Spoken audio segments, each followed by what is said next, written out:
इससे पहले की क्लास में चोल प्रशासन, समाज और कला के बारे में पढ़ा था।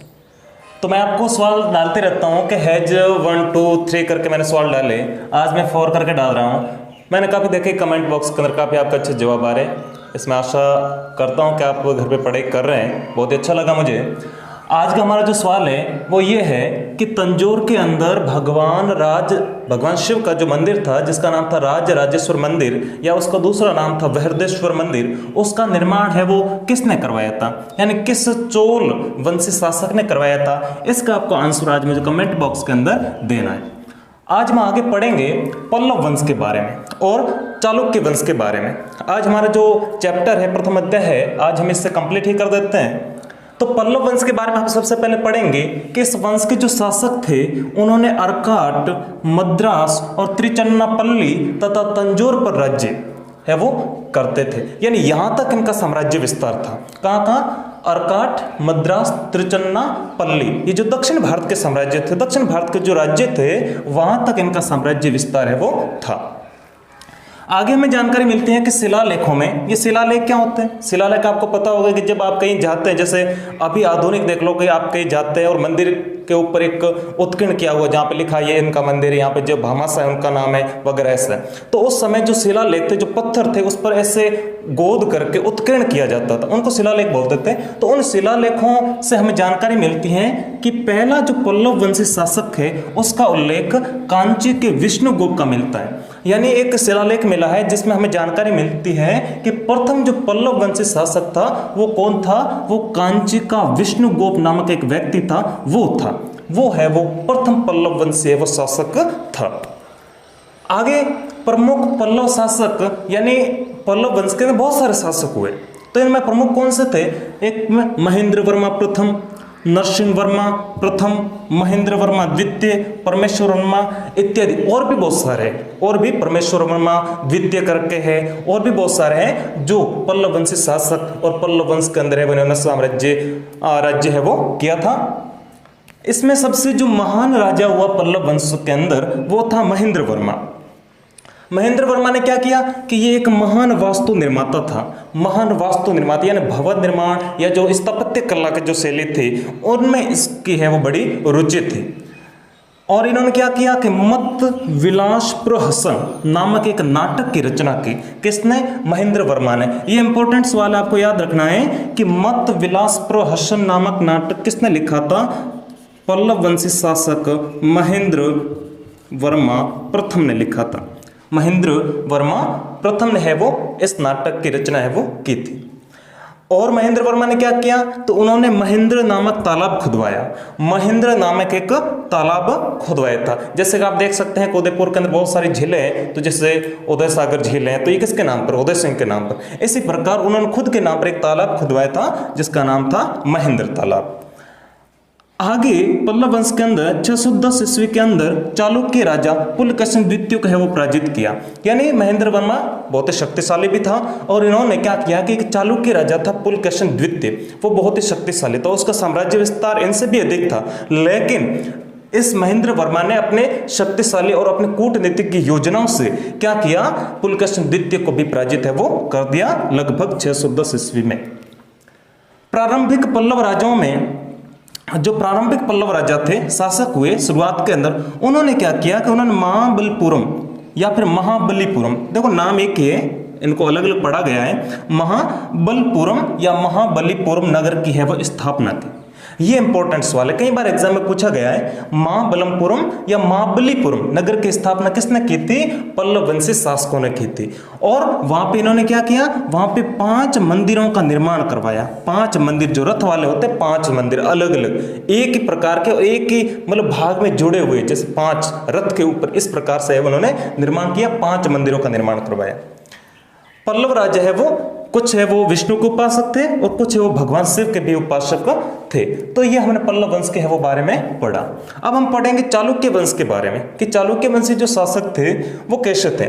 तो इसमें सबसे पहले आता है कि पुलकेशिन प्रथम द्वारा अश्वमेध यज्ञ का आयोजन का हमें प्रमाण मिलता है। हमें ये जानकारी मिलती है कि चालुक्य वंश के अंदर जो पुलकेशिन प्रथम था उसने क्या किया था? उसने अश्वमेध यज्ञ है वो किया था।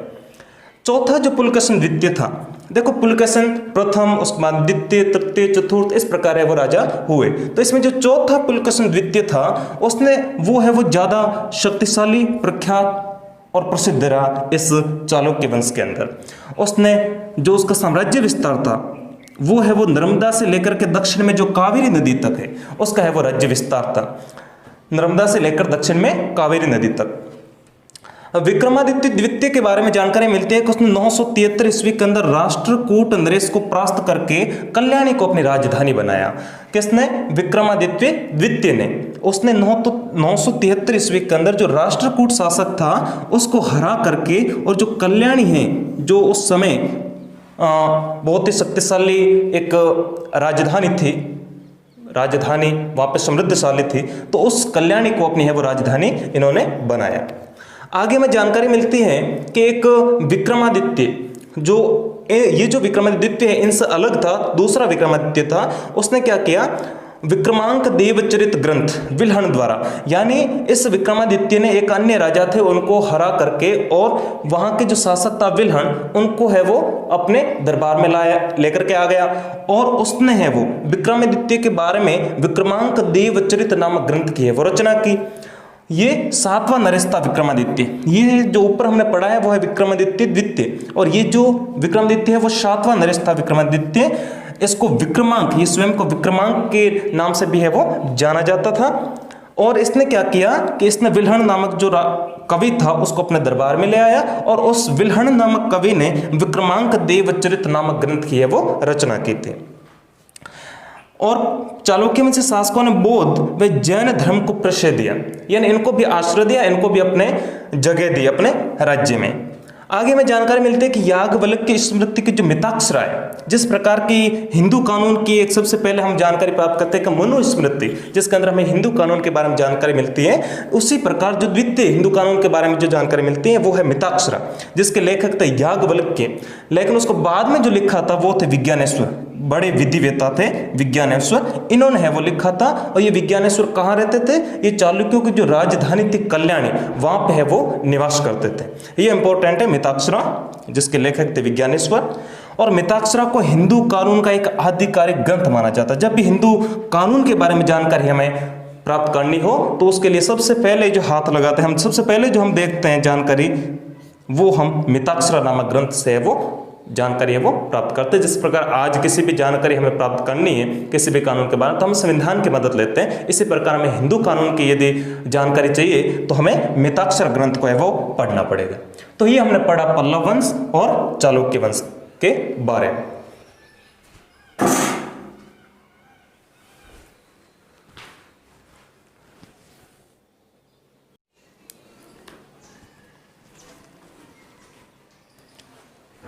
अभी हमने पल्लव वंश और चालुक्य वंश के बारे में वो पढ़ा था, लेकिन अब हम पढ़ते हैं बाह्य आक्रमण एवं आत्मसातीकरण, इसके बारे में।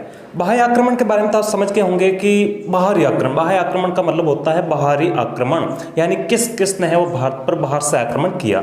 लेकिन इस आत्मसातीकरण का मतलब क्या होता है ये आपको समझना है। आत्मसातीकरण का मतलब होता है कि भारत के अंदर जब बाहरी लोगों ने आक्रमण किया तो उनमें से क्या हुआ कि कुछ लोग हैं वो यहीं बस गए, उन्होंने भारतीय संस्कृति और परंपरा को अपना लिया, और भारतीय संस्कृति और परंपरा ने उनकी कुछ परंपराएं थी उनको अपना लिया, तो इसको बोलते हैं आत्मसातीकरण। तो इसके अंतर्गत बाहरी जो आक्रमणकारी जो जातियां थी वो कौन कौन सी थी? उनमें आती हैं शक, हूण और कुषाण। ये 3 जातियां थी जिन्होंने भारत पर है वो बाहर से आक्रमण किया था। वैसे बहुत सारा आक्रमण किया, जातियों की बात हो रही है, इन्होंने आत्मसातीकरण की बात हो रही है कि यहाँ पे इन 3 जातियां थी जिन्होंने भारत पर आक्रमण किया और यहाँ पे वो बस गए। उन्होंने भारतीय संस्कृति और समाज को अपनाया, भारतीय संस्कृति और समाज ने इनकी जो समाज और संस्कृति थी उनको अपनाया। वो 3 जातियां ये थी शक, हूण और कुषाण। तो सबसे पहले हम शक के बारे में पढ़ते हैं। ये जो शक जाति थी वो कहाँ से है? यह मध्य एशिया की एक लड़ाकू जनजाति थी। कैसे? मध्य एशिया की एक लड़ाकू जनजाति थी, ना बस जनजाति थी और लड़ाकू, मतलब ये सिर्फ युद्ध के अंदर युद्ध ही किया करते थे, लड़ाइयाँ ही किया करते थे, ये ऐसी जाति थी। और इसने पश्चिमी जो अफगानिस्तान था और बलूचिस्तान था वहां पे है वो अधिकार कर लिया था। सबसे पहले इस शक जाति ने भारत में कब प्रवेश किया? तो भारत ने इसने बोलन दर्रे से 71 ईसा पूर्व में भारत में है वो प्रवेश किया। लगभग 71 ईसा पूर्व 71 ईसा पूर्व में बोलन दर्रे से इसने शक जाति ने भारत के अंदर है वो प्रवेश किया था। हमें आगे जानकारी मिलती है कि कालकाचार्य कथानक एक नाटक था, उसमें भारत पर शकों के आक्रमण का उल्लेख है वो हमें मिलता है। ये जो कथानक है उसमें हमें जानकारी मिलती है कि शकों ने भारत पर आक्रमण किया था, ये हमें जानकारी मिलती है। और उस कालकाचार्य जो कथानक है वहां पर जो शक थे उनको सगकुल या शककुल के नाम से भी उनको है वो पहचाना गया है, जाना गया है। सिंधु प्रदेश को जीत करके सौराष्ट्र में शक शासन की स्थापना की। जैसे ये भारत में प्रवेश किया, लड़ाकू जाति थी, भारत के छोटे छोटे गांव और छोटे छोटे राज्य थे उनको अपने अधीन कर लिया, उनको जीत लिया और धीरे धीरे ये कहां तक प्रदेश पहुंच गई? सिंधु प्रदेश में, और सिंधु प्रदेश को भी जीत लिया। सिंधु प्रदेश को जीत करके ये सौराष्ट्र के अंदर इन्होंने अपने वंश की, अपने जो जनजाति थी उनके साम्राज्य की है वो स्थापना की, शक शासन की स्थापना कर ली। आगे जानकारी मिलती है कि तक्षशिला के अंदर जो शक शासक थे, तक्षशिला के अंदर जो शक शासक थे उनके नाम मिलते हमें मावेज और अजेज, ये नाम आते हैं। ये दो शक शासक थे जिन्होंने तक्षशिला के अंदर है वो अपने शासन की स्थापना है वो की थी। आगे जानकारी मिलती है कि गौतमी पुत्र शातकर्णी को सहरात वंश का उन्मूलक कहा गया है। हमने पहले पढ़ा था सातवाहन वंश के बारे में, तो वहां पे हमने पढ़ा था गौतमी पुत्र शातकर्णी के बारे में। यानी जब सातवाहन वंश का शासन था उस समय भारत पर इन्होंने आक्रमण कर लिया था, तो उस समय गौतमी पुत्र शातकर्णी ने सहरात वंश, जो पश्चिमी क्षत्रप बोलते थे, इनको पश्चिमी क्षत्रप भी बोलते थे, ये पश्चिम अफगानिस्तान और बलूचिस्तान से भारत में प्रवेश किया था, तो को पश्चिमी क्षत्रप बोलते थे। तो इनको है वो गौतमी पुत्र शातकर्णी ने है वो इनको नष्ट कर दिया था, यानी समाप्त कर दिया था, हरा दिया था। इस कारण इनको एक उपाधि दी गई, क्या? सहरात वंश का उन्मूलक। इस वंश के शासकों ने लेखों तथा मुद्राओं पर शक संवत का उपयोग किया, यानी जो भी यहाँ पे लेख थे या फिर जो भी मुद्राएं थे उन पर उन्होंने एक शक संवत करके है उनका उल्लेख है वो किया। आगे ये तो हमने शक के बारे में पढ़ा, अब हम पढ़ते हूण के बारे में। जो द्वितीय जो जाति थी, एक लड़ाकू जाति थी, बर्बर जाति थी। ये देखो शक, हूण, कुषाण, ये बर्बर जातियां थी, लड़ाकू जातियां थी, किसी पर दया नहीं करती थी। बच्चा, बूढ़ा, महिला, पुरुष, कोई भी हो, वह किसी पर दया नहीं करते थे। उनको घर के घर उजाड़ देते थे, नष्ट कर देते, जला देते थे, आग लगा देते थे, मार देते थे, कुछ उनको दया नहीं आती थी। बर्बर जातियां थी। तो हूण हमें पढ़ने को मिलता है कि मध्य एशिया की बर्बर जाति थी। बर्बर का मतलब होता है एक ऐसी जाति, एक ऐसा व्यक्ति जिससे किसी भी चीज पर, किसी भी इंसान पर दया नहीं आती है, उसके मन में दया का कोई भाव ही नहीं होता है, तो वो बर्बर जाति थी जिसने उत्तर पश्चिमी सीमा से भारत के अंदर प्रवेश किया। उत्तर पश्चिमी सीमा से इन्होंने भी भारत के अंदर प्रवेश किया था। और नाम से स्पष्ट है, दैत्य, इनको दैत्य पुकारते थे। दैत्य किसे? राक्षस। इनको दूसरा नाम इनको राक्षस, मतलब ये इतने बर्बर थे, इतने निर्दयी थे, इनके मन में मतलब किसी भी प्रकार की दया नहीं थी, मतलब किसी हद तक पहुंच जाते थे अपने काम को अंजाम देने के लिए, किसी भी हद तक पहुंच जाते थे। इस कारण इनको दैत्य कहा गया। जैसे रामायण महाभारत में हमने देखा होगा, दैत्य बड़े बड़े सींग वगैरह, मतलब ये सींग तो ये सब काल्पनिक है, लेकिन वास्तविक दैत्य का मतलब होता है जिसके अंदर किसी भी प्रकार की दया की भावना ना हो और वो अपने काम को अंजाम देने के लिए किसी भी हद तक है वो पहुंच जाए, तो इनको दैत्य भी पुकारा जाता था। स्कंदगुप्त के समय लगभग 458 ईस्वी के अंदर इनका पहला आक्रमण भारत पर हुआ। यानी भारत पर हूणों ने प्रथम आक्रमण कब और किसके शासनकाल में किया? यदि यह सवाल आए तो आपका आंसर होना चाहिए कि स्कंदगुप्त के समय 458 ईस्वी में भारत पर पहला आक्रमण है वो हूणों ने किया था।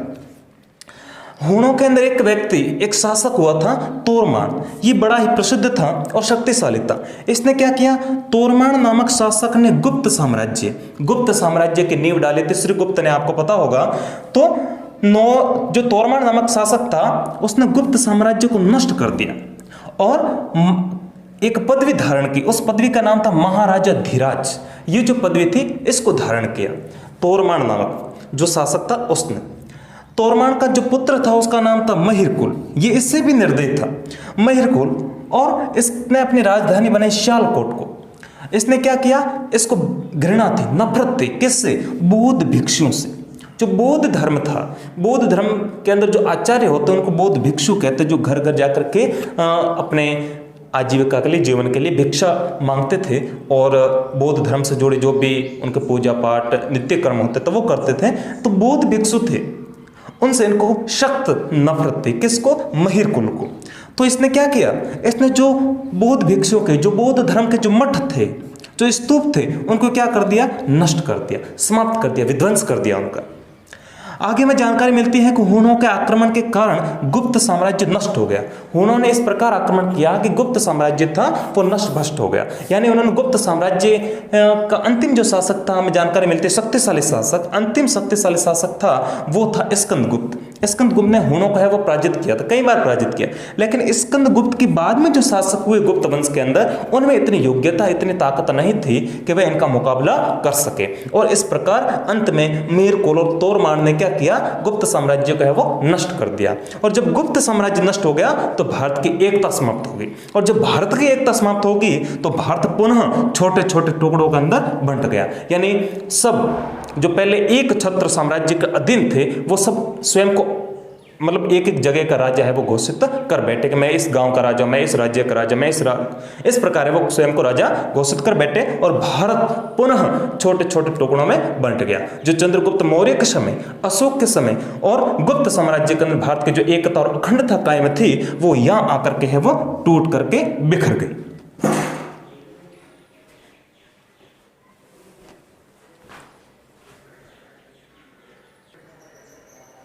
तो अभी जैसा कि हमने पढ़ा शक और जो शक और जो कुषाण वंश है, इसके बाद में जो हूण है, तो हमने शक और हूण के बारे में पढ़ा। अब हम कुषाण जो तीसरी जाति है, जनजाति है, उसके बारे में पढ़ते हैं कि जो कुषाण वंश है ये भारत में कब आए, इनकी भारत में क्या स्थिति है। तो कुषाणों को युजी या तोचेरियन भी कहा जाता। बहुत इंपॉर्टेंट और मोस्ट क्वेश्चन, कुषाणों का अन्य नाम क्या था, इनको युची या तोचेरियन भी कहा जाता था। और जो कुषाण जो कबीला था वो 5 भागों में बंटा हुआ था। कितने भागों में, 5 भागों में बंटा हुआ था अलग अलग। तो उसमें से एक कबीला भारत आया और भारत के अधिकांश जो स्थान थे वहां पे अपने साम्राज्य की स्थापना की, अपने राज्य की स्थापना है वो की। तो ये ध्यान रखना आपको, ये इंपॉर्टेंट है। एक बार पुनः कहता हूं, कुषाण वंश को युची या तोचेरियन भी कहा जाता था। कुषाण वंश के अंदर 3 शासक हुए, कुजुलकड़फिसस, विमकड़फिस द्वितीय और कनिष्क। इन तीनों के अंदर जो सर्वाधिक प्रसिद्ध और सर्वाधिक शक्तिशाली जो शासक था वो था कनिष्क।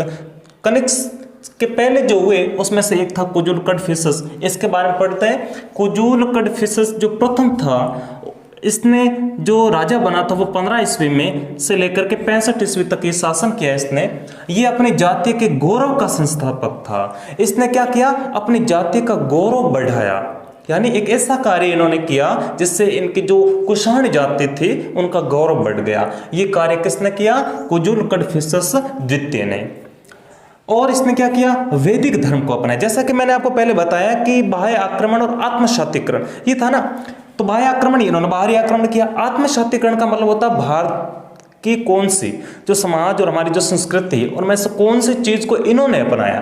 तो इन्होंने कौन से अपनाया, इन्होंने वैदिक धर्म को अपनाया। वैसे ये बाहर के थे, हमारे समाज और हमारी संस्कृति अनभिज्ञ थे, कुछ नहीं जानते थे। लेकिन जब इन्होंने भारत पर आक्रमण किया और यहाँ पे उन्होंने शासन की स्थापना की, यहाँ के लोगों से मिले, यहाँ के हमारे समाज और हमारी संस्कृति को जाना पहचाना, तब हमारे समाज और हमारी संस्कृति इनको रास आई, पसंद आई। तो इन्होंने क्या किया, यहाँ के जो शासक थे उन्होंने हमारी संस्कृति को अपनाना शुरू कर दिया और इन्होंने क्या किया, वैदिक धर्म जो हमारा अपना मूल धर्म था उनको है वो अपनाया। तो कुजुलकड़फिसस प्रथम ने वो वैदिक धर्म को अपनाया था। ये जो आत्मशातीकरण होता है वो ये होता है। द्वितीय जो राजा था वो था विमकड़फिस द्वितीय। भारत के विशाल क्षेत्र पर अधिकार किया इसने। भारत के अधिकांश क्षेत्र पर इसने अपने राज्य की स्थापना की थी और ये शैव मत का अनुयायी था।